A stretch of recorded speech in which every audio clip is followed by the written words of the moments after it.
Welcome to the Protagonist Pub. My name is Tammy, and this is where characters gather.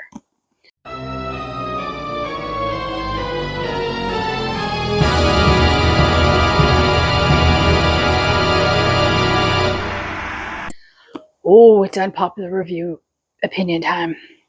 We're going to talk about Ross Poldark by Winston Grant. This is the first book in the 12-book series of Poldark. And, oh, is it misnamed? It should be named Suckdark.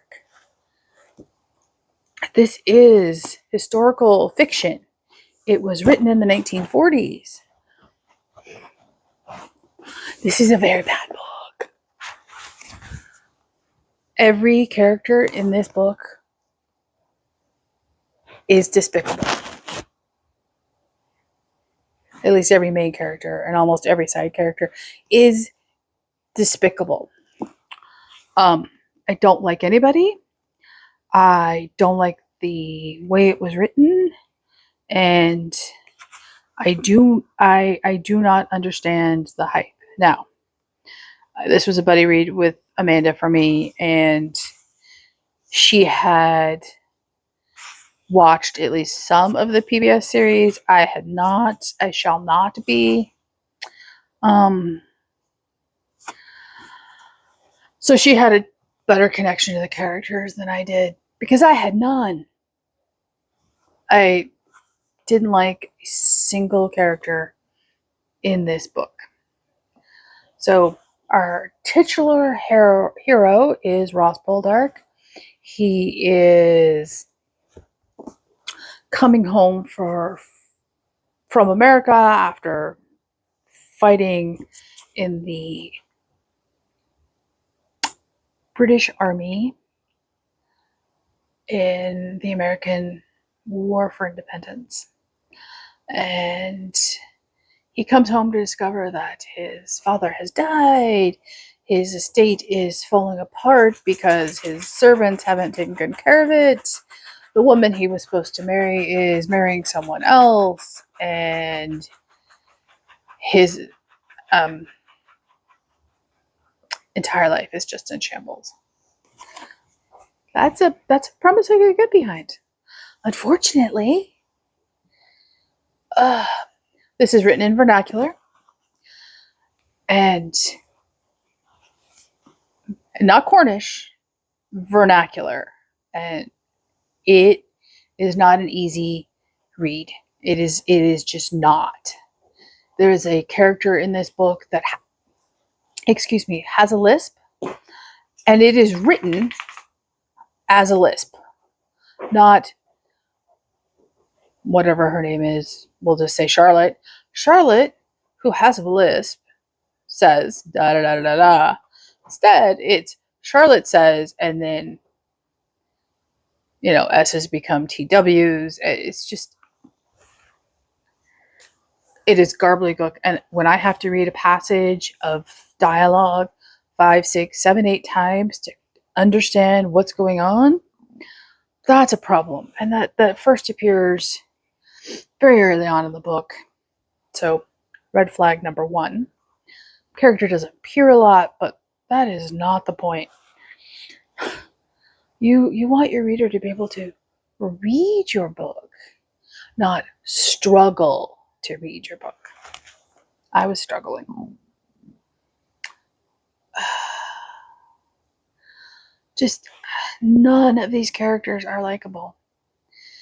Elizabeth, who is Ross's love, is a haughty, arrogant, self-absorbed little chid who thinks the moon, sun, and stars all set on her. And she's marrying up from Ross. And so, Ross should just accept it, because they all thought he was dead. So what else was she supposed to do? Whatever. A little later on in the book, Ross rescues the woman he eventually marries.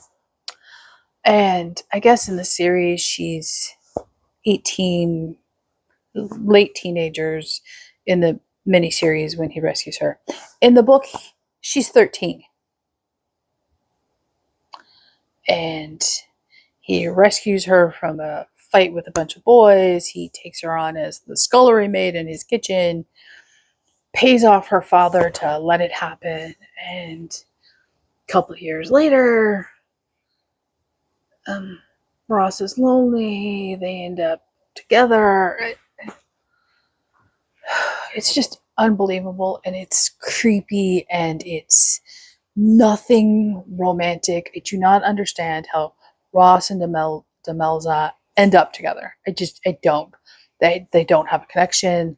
There is a 10 plus year age gap between them. There is a class difference between them. Ross is landed gentry. She is very much not. It was just they had nothing in common. They didn't have. There was no hint of romance. There was no hint of love. There was no hint of anything other than, oops, guess I'll marry her. Like, really? What? So this book is set in Cornwall. What is Cornwall known for at this point? And for a long, good, decent chunk of British history. That's right, smuggling. Is that a key component of this book other than a very brief mention 3/4 of the way through? Nope. No, it is not. Really, how do you write a book about Cornwall and not talk about smuggling other than in a passing conversation?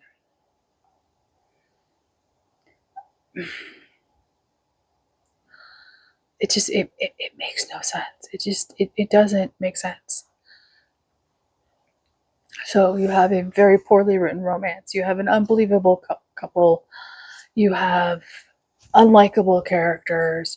You have dialogue that is incredibly difficult to read and comprehend.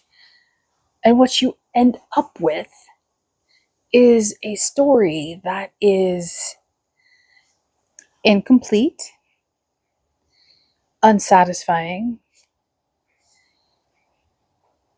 and just by today's standards, icky. It may have been normal in late 18th century Britain, but it was gross. Just the fact that he ends up marrying the servant child he brings into his house was just icky. Did it happen? Yes. Is it appropriate for the time period? Yes. Is it something a modern reader is going to enjoy? No.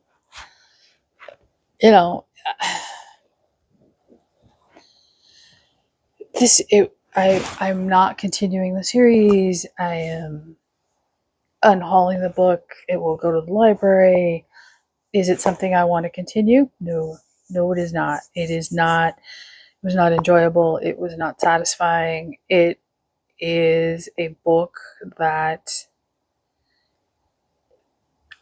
I finished because I wanted to finish it as a hate read. It really was. By the time I was 3/4 of the way through, I did not like anybody in the book, and so I just wanted to finish it and say it good.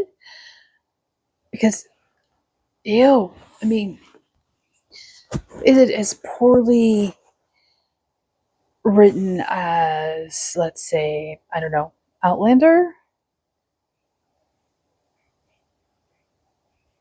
It's a toss-up. Is the content cleaner than Outlander? Yes. Is the love as believable? I don't think either one of them are believable. So, no, I do not recommend anybody pick up Poldark. If you want a period piece drama, maybe try the TV show. See if it works for you, and understand that the age on the TV show is not the ages in the book. So, are you going to pick up Poldark? Let me know in the comments down below. Like and subscribe. And I will see you here next time at the Protagonist Pub.